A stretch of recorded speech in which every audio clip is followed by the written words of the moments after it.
Hi my DSC viewers ఇది వచ్చేసి ఎన్విరాన్మెంట్లోని second lesson వాతావరణ మార్పులు. ఇక్కడ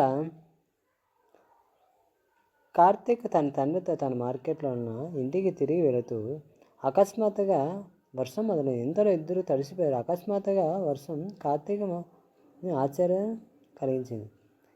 అకస్మాత్తుగా వచ్చిన వర్షం పడుతున్నాను నాన్న, వర్షాకాలం కాదు కదా. తండ్రి: అవును కార్తీక్, కానీ మనం అప్పుడప్పుడు అకాల వర్షం వస్తుంటాయి. ఇలా ఎందుకు జరుగుతుంది మనం ఆలోచిస్తాం. ఎప్పుడంటే పరిసరాల్లో మార్పులు సంభవిస్తుంటాయి. అకాల వర్షాలకు ఇవి మొదటి కారణం. నిరసనప్పటికీ చర్యలే దీనికి ప్రధాన కారణం. దీనికి జీవరాశులు ఒక మానవుడే ఈ వాతావరణ మార్పులకు కారణం అవుతుంది. వాతావరణం కలిగే మార్పులకు అర్థం చేసుకోవాలంటే ముందు మనం వాతావరణం అంటే తెలుసుకోవాలి, దాని ప్రభావం అవగాహన చేసుకోవాలి. వాతావరణం అంటే ఏంటి? సాధారణంగా ప్రాంతాల్లో ఉన్న ఉష్ణోగ్రత, వర్షపాతం, తేమ మొదలైన పరిస్థితులను వాతావరణం అంటారు. అంటే అకాల వర్షాలు పడుతూ ఉంటాయి. మనం ఎందుకు అకాల వర్షాలు పడుతూ ఉంటాయంటే దీనికి మానవుడే కారణమని కార్తీక్ అంటున్నాడు. మరి అకాల వర్షాలు ఎందుకు పడతాయి, మానవుడు ఎందుకు కారణమవుతాడు అనేది మనము ఈ 5th క్లాస్ ఎన్విరాన్మెంట్లో ఉన్న వాతావరణ మార్పులు సెకండ్ లెసన్లో మనము తెలుసుకుందాం. ఓకే.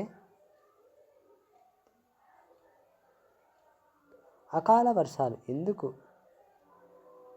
ఎవరు బాధ్యులు? సాధారణంగా వేసవిలో వేడిగా ఉంటుంది, వర్షాకాలంలో వర్షాలు పడతాయి, శీతాకాలంలో చల్లగా ఉంటుంది. అవి ప్రకృతిలో సహజంగా జరిగే ఒక ప్రక్రియ. కానీ ఈ ప్రక్రియ కొన్ని మార్పులు చోటు చేసుకుంటాయి, వాతావరణ మార్పులకే కారణం అవుతుంది. అకాల వర్షాలు దీర్ఘ వేసవి ఘటనపై, ఆహార ఉత్పత్తిపై పెను ప్రభావం చూపిస్తున్నాయి. వాతావరణ మార్పు అంటే ఏమిటి? విశ్వంలో మనం నివసిస్తున్న ఒక సుందరమైన నీలి గ్రహం, అతి లోతైన సముద్రాలు, దట్టమైన అడవులతో నిండి ఉన్నది. జీవనోపాధి పూర్తిగా ప్రకృతిలో లభించే వనరులపై ఆధారపడి ఉంటుంది. మనం ఆహారం, నివాసం ప్రకృతి నుంచే పొందుతున్నాం. మనం పచ్చని పంట పొలాలు, ఇతర గాలి అనుభూతి చెందుతుంది. పంట కోత కోసిన తర్వాత పొలాలు ఎండిపోతున్నాయి. అప్పుడప్పుడు అవి అనుభూతి పొందలేము, పైగా వేడివేడిగా ఉంటుంది. అది విధంగానే విచక్షణ రహితంగా నరకడం, చెట్టు గనులు తవ్వడం, ఈ విధంగా వ్యర్థాలు ఉష్ణోగ్రత మార్పులకు ప్రధాన కారణం అవుతున్నాయి. ఇప్పుడు భూమిలో ఎలా వెడుగుతుందో తెలుసుకుందాం. మనం గట్టిగా భూములను వ్యవసాయ భూములుగా మార్చేస్తున్నాం. రోడ్లు వెడల్పు చేయడంలో కోసం, పెద్ద పెద్ద భవనాలు నిర్మించడం కోసం పరిశ్రమలో ఆనకట్టలు మొదలైనవి కడుతున్నాం. అడవులు విచక్షణరహితంగా నరికిస్తున్నాం. వాతావరణ మార్పులకు ఇవి ప్రధాన కారణం అవుతున్నాయి. పరిసరాల హానికరమైన వాతావరణానికి నెట్టబడుతున్నాయి. అందుకు నేల, నీరు, గాలి కలుషితం అవుతున్నాయి. కింది కార్యకలాపాలను ముగిద్దాం. వాతావరణ మార్పులలో సకాలంలో వర్షాలు కురవకపోవడం, కరువు ఏర్పడుతుంది. పెద్ద పెద్ద తుఫాన్లు, సునామీలు సంభవించవచ్చు. అదే ధ్రువ ప్రాంతాల్లో మంచు కరగడం, సముద్ర మట్టాలు పెరిగి సముద్ర తీర ప్రాంతాల్లో సముద్రంలో కరిగిపోతుంటాయి. సముద్రం అలా ఉష్ణోగ్రతలు పెరిగిపోవడం వలన సముద్రంలో మెక్కలు ఏర్పడతాయి.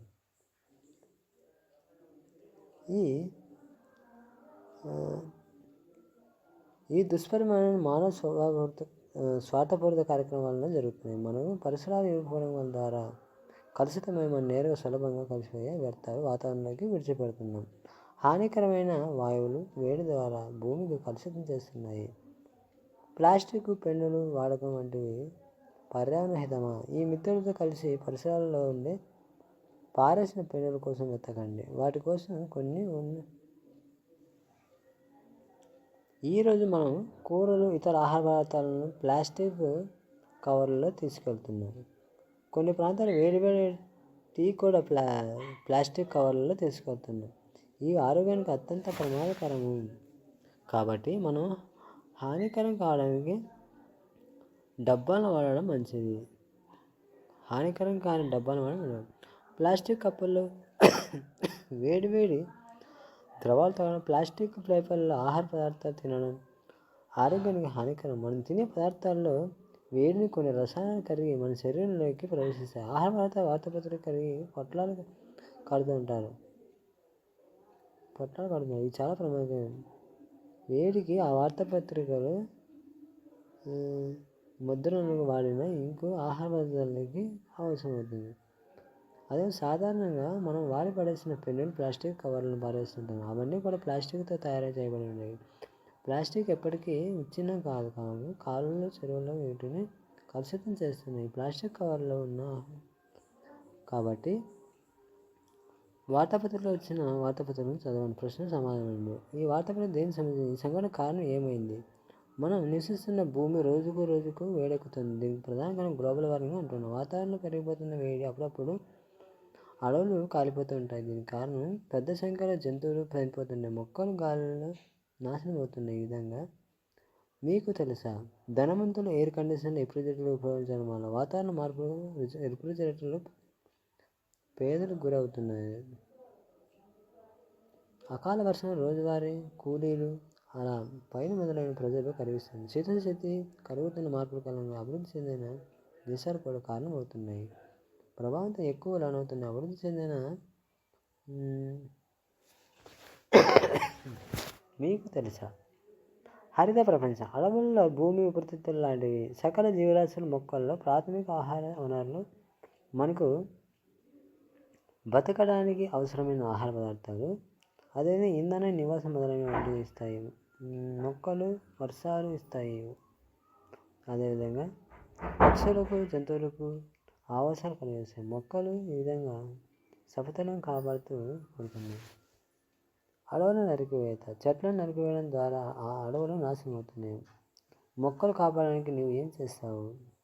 విసర్జన రహితంగా చెట్లను నరికివేయడం ఆపాలి. మనం ఇంట్లో ఉండే పరిసరాల బదులుతూ మొక్కలపై సంరక్షించే విధానాన్ని మీ తల్లిదండ్రులు చర్చించండి. కృత్యం. రవి కుటుంబం ఒక ఇల్లు కట్టుకున్నారు. వాళ్ళు నాన్న ఇల్లు కట్టడంలో అనేక పెద్ద వేప చెట్లు నరికివేయడం పని వరకు చెప్పాడు. కొన్ని విద్యుత్ స్తంభాలను రవి పెద్ద కొమ్మలను హానికరం చేసింది. రోడ్లు అదేవిధంగా వెడల్పు చేసే నిమిత్తాన్ని పెద్ద సంఖ్యలో నరికివేస్తున్నారు. ఆకులు వ్యవసాయం సంబంధ వ్యర్థపదార్థాలు వచ్చాయి. మొక్కలు నాటడమే కాకుండా వాటిని సంరక్షించడానికి అవసరమైన విధంగా కూడా వెనక్కు. ఇక్కడ చిత్రాలు పరిశీలించండి. ఈ అభిప్రాయానికి తెలపండి. మీరు బొగ్గు ఇంధనం మొదలైన సహజ వనరులు విచక్షణరహితంగా వాడడం కూడా వాతావరణ మార్పులకు కారణమవుతుంది. రిఫ్రిజిరేటర్లు, ఎయిర్ కండిషనర్లు, మోటార్ వాహనాలు కూడా గ్లోబల్ వార్మింగ్కు ప్రధాన కారణం అవుతున్నాయి. ప్రజల మాటలు. గ్లోబల్ వార్మింగ్కు సంబంధించిన పౌరుల బాధ్యతలు మరియు వారి కార్యకలాపాలైన ప్రపంచవ్యాప్తంగా కొంతమంది తమ స్పందనను వివరించారు. స్వీడన్ చెందిన బన్బర్గ్ అనే పర్యావరణ కార్యకర్త వాతావరణ మార్పులపై చేపట్టిన ఉన్నట్టు అంతర్జాతీయ గుర్తింపు పొందిన 2018లో ఐక్యరాజ్యసమితి వాతావరణ మార్పుల ప్రసంగం తర్వాత వాతావరణ పరిరక్షణ కోరుతూ ప్రపంచంలోని నిర్మాణానికి సంబంధించి జరుగుతూనే ఉన్నాయి. చిప్కో ఉద్యమం. 1970ల మధ్యకాలంలో భారతదేశంలో కొంతమంది అడవుల నరికివేతలను అడ్డుకున్నారు. దీనికి సంబంధించిన చిప్కో ఉద్యమం హిందీ భాషలో హత్తుకోవడం అని అర్థం. ఆ రోజుల్లో చెట్లు నరికివేయడం, స్థానికులు చెట్లను హత్తుకొని పర్యావరణ సంబంధించిన ప్లాస్టిక్, స్టీలు గ్లాసులు మొదలైనవి. అదేవిధంగా మార్కెటింగ్ వెళ్ళినప్పుడు ప్లాస్టిక్ కవర్లు, గుడ్డ అవసరానికి సంబంధించిన వాటిని కవర్లలో తీసుకెళ్తారు. తాజా కూరగాయల కోసం వంటి వాటి కోసం పెంచుతారు. కృత్రిమ ఎరువులు వంటి వాటి వ్యర్థాలతో తయారు చేసి ఎరువులను వాడదాం. చిప్కో ఉద్యమం అన్నమాట. చిప్కో అంటే 1970ల మధ్యకాలంలో భారతదేశంలో కొంతమంది అడవులు నరికేయడం ఆపడం కోసం ఒక చిప్కో ఉద్యమం అనేది జరిగింది. చిప్కో అంటే హిందీ భాషలో హత్తుకోవడం అర్థం. అంటే చెట్లను హత్తుకోవడం అంటే కొట్టద్దని చెట్లు మేము హత్తుకుంటాం. అదే స్వీడన్ చెందిన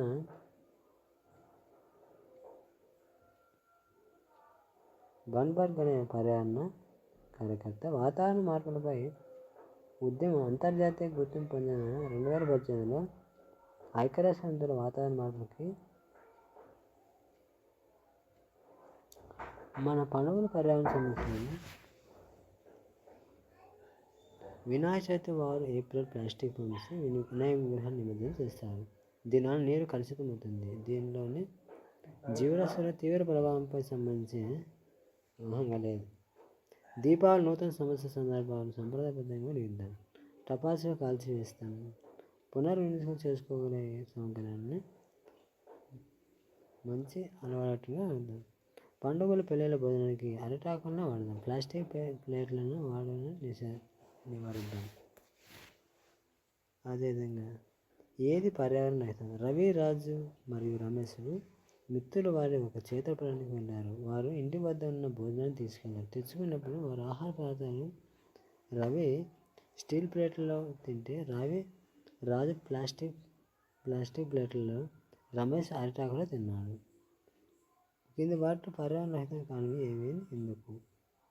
అరటి ఆకు భోజనం మంచి సంప్రదాయం. ఈ సంప్రదాయం మన కోసం రైతులు ఎక్కువగా అరటి తోటలను పండించడానికి అవకాశం ఉన్నది. గ్లోబల్ వార్మింగ్ తగ్గించడానికి దోహదపడుతుంది. ప్రకృతిని కాపాడండి, భవిష్యత్తును కాపాడండి. మొక్కలు కాపాడండి, జీవితాన్ని కాపాడండి. మనం పండుగల పర్యావరణం ఎలా జరుపుకోవాలి? మన పండుగలు పర్యావరణం జరుపుకోవచ్చు, సాధ్యం కాదంటారు. మీరు చెప్పండి.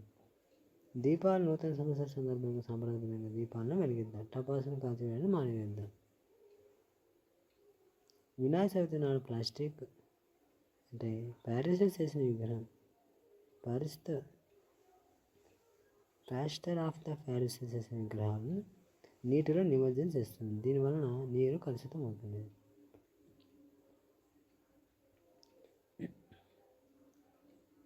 ఋతువులు, పర్యావరణ వాతావరణ మార్పులకు సంబంధించిన అడవులు తగలబెట్టడం, జీవ వైద్యం, కరువు, తుఫాను, గ్లోబల్ వార్మింగ్, జీవ వైద్యం, పర్యావరణ హితాలు చెప్పుకోవద్దాం. అభ్యాసం మెరుగుదల, విషయ అవగాహన, ప్రశ్నించడం, పరికల్పన చేయడం, ప్రయోగాలు, చేత పరిశీలన, సమాచార నిర్వహణ ప్రాజెక్టులు, బొమ్మలు గీయడం, నమూనాలు తయారు చేయడం, ప్రశ్నించారు.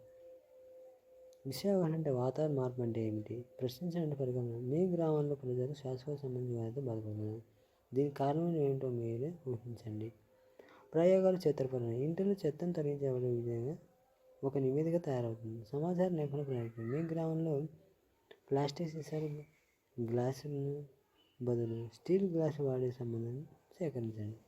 బొమ్మలు గీయడం, నమూనాలు తయారు చేయడం, ప్లాస్టిక్